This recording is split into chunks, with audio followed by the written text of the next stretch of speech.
Alam nyo guys, sa totoo lang, itong simba namin every Sunday o yung pag-church namin, yan lang talaga yung nakakalabas ako.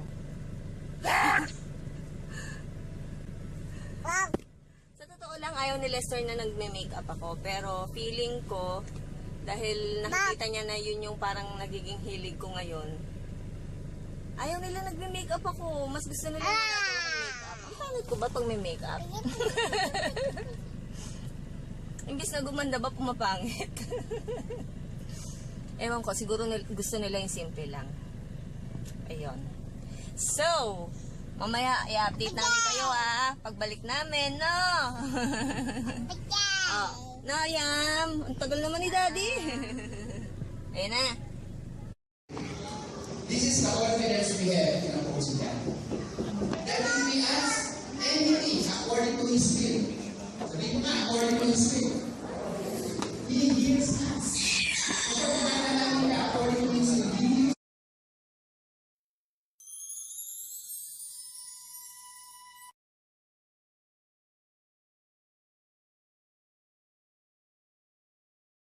Nakakaloka. Pupunta ako ng tindahan. Bibili ako ng kangkong kasi ulam namin. Sinigang. Yan ang gusto ni Les. Diyos ko, itong makeup na ite, irarampat bibili lang ng kangkong. Kaloka. So, yun, nakapagpalit na ako ng damit. Nakasalang na yung lalaban ko. Anong oras na ba? 9:40. Ayan. Nakasalang na yung lalaban ko. Tapos mag-aasikaso ako ng lunch namin.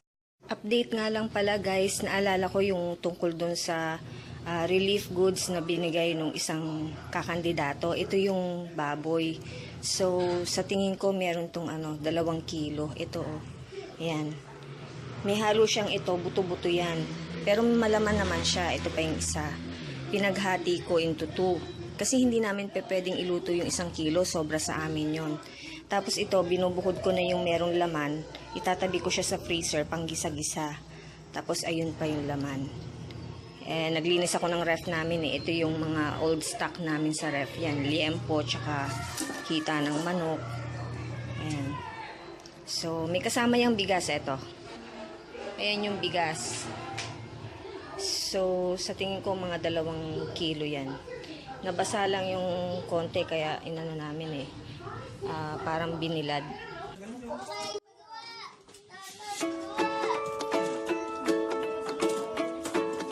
Dali, ulihin mo ba?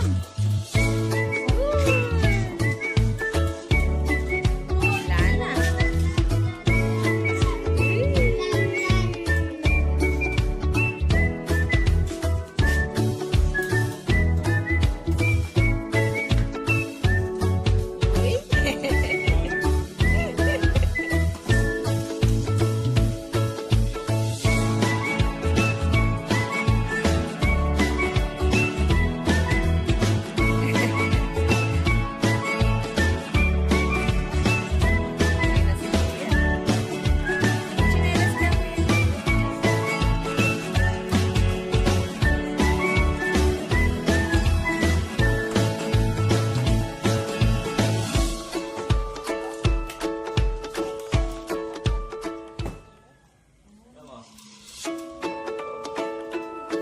Hindi ganong mabula yung nilagay mong sabon.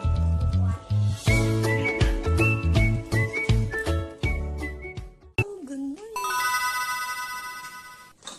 Iinit na tayo ng tubig pang kape.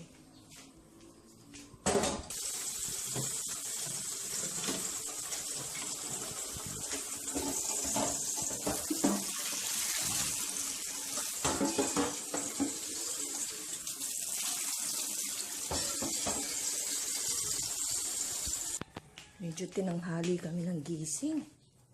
Anong oras na? Mag-aalas 6 na. Di ba sabi ni Mami, huwag nakikialam ng mga gamit na hindi dapat? Ha? Di ba ilang beses nakitang sinaway? Oh. Paano kung nabagsakan ka sa paa nun? Mabigat yon. Ha? Buti hindi sa paa mo nabagsak. Kita mo, nung pagkabagsak, nung pagkahila mo, nabasag. Oh. Sa susunod, wag mo nang uulitin yun, ha? Wag mo nang pakikialaman yung mga nakalagay doon, ha? Ha? Liam? Sa susunod, ha? Wag nang pakikialaman, ha? Tinawanan lang ako! Kiss mo na ako. Kiss na, mami. Buta. Bati na tayo. Ha? Aray ko. Aray ko. Aray ko. Tumungtong sa tuhod ko. Aray, aray. Ayan, kami na naman dalawa ang naiwan dito, kaya ganyan. Naglilinis-linis ako, nagpupunas-punas ako. Meron siyang pinakialaman, meron siyang kinalkal. Kaya, pinagagalitan ko kasi bumagsak. Nabasag yung, charger nung, nung kotse ni Kuya Dude. Pinakialaman niya, nabagsak. Ayun, nabasag. Mabigat yung charger na yun. Paano ko sa daliri ng paa niya bumagsak? Malamang, iiyak siya.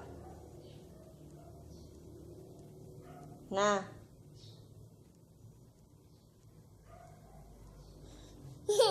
Kiss mo na si Mami. Bati na tayo. Okay. Love. Anak ko. Kagagaling ko lang ng tindahan. Kasama ko si Yam Yam. Bumili kami ng gulay. Ito, oh. Ano bang gulay na bili ko? Hindi, meron kasi kaming baboy. So, igigisa ko siya. Bumili ako ng toge. Tapos, wala na kaming sibuyas, kamatis. Sibuyas, kamatis, luya. Yung mga panggisa ba? Tapos, wala na kaming posporo. Bumili ako ng 5 pirasong posporo. Tapos, bumili ako ng pastillas. We love pastillas. Ang sarap to. And then, bumili ako ng pambaon ni Dude. Ito, fudgy bar. Also, pang merienda, panghalilo sa baon ni Dude. Yan. Cupcake or cheesecake. And, naubusan siya ng diaper. So, diyan kami bumili sa tindahan. Yan, large care diaper. And last but not the least, charot. Chichirya ko mamaya. Uwishi. Yung spicy. May binili pa akong isa, yung spicy seafood naman. Hindi ako mahilig sa manghang, no? Okay, so alam nyo, anong oras na ba? 9:20. Katatapos ng maligo ni Yam. Sana matulog siya. Para maigis ako yung toge. Ang tahimik dito sa bahay, no? Magluluto muna ako bago ako maligo. Guys, andito na yung postal ID ko. Yes, eto siya. Na-receive ko lang siya ngayon. Ito na siya. Postal ID. Perfect.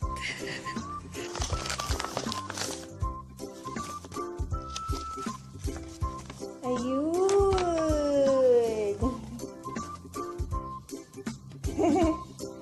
Mukha bang pauhuli ng buhay? Ayos, susunod ko na lang hihintayin yung voters ID ko. Diba? Yan, titikman ni Liam yung pastillas. Yan, ma.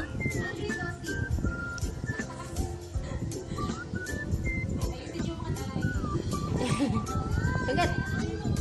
Ay, laki kumagat. Sarap? Wow! Sinisipon si Yam. Tubig yung sipon niya, parang yung bago pa lang. Ayun. Kaya tuloy ang babaw ng tulog niya pag halimbawa magigising. Ayun, umiiyak. Kung sa bagay, dati pa naman pagka talaga nagigising to, umiiyak talaga Pero ngayon, mas lalong grabe. Ayaw magpalapag. Tubig yung sipon niya. Yun yung mga ititiklop ko, yung mga nilaban ko kanina. Hindi ko maitiklop-tiklop. Paano? Ayaw magpalapag nito. Baka abutan na ng daddy niya ng alas 5, hindi ko pa natitiklop yung mga dami.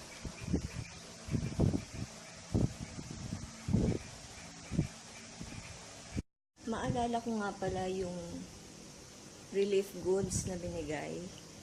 2 kilong baboy, tapos NFA rice, 2 kilo rin siguro yun. Sayang din yun Malaking bagay din yun.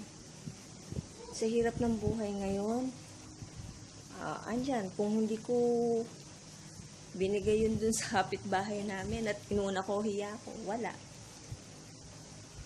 Sayang din yun. Sa hirap ng buhay ngayon, malaking bagay yun. Okay, so mukhang nagising na tong alaga ko at hindi mapakali, hindi malaman ko anong gusto. Siguro bukas ko na lang ulit kayo babalitaan ang mga kaganapan sa aming buhay. And, ang dilim kasi parang uulan Gusto kong gumawa ng bagong makeup tutorial. Tutorial. Hindi. Basta, lang kayo, just keep on watching, charot. Hindi. Kapit lang, mga besh. Ayun. Sana mag-subscribe kayo and i-click nyo yung notification bell para pag meron akong updates or meron akong bagong upload, ma-notify kayo. So, once again, thank you so much for watching and see you again on my next video. Bye now! Bagsak!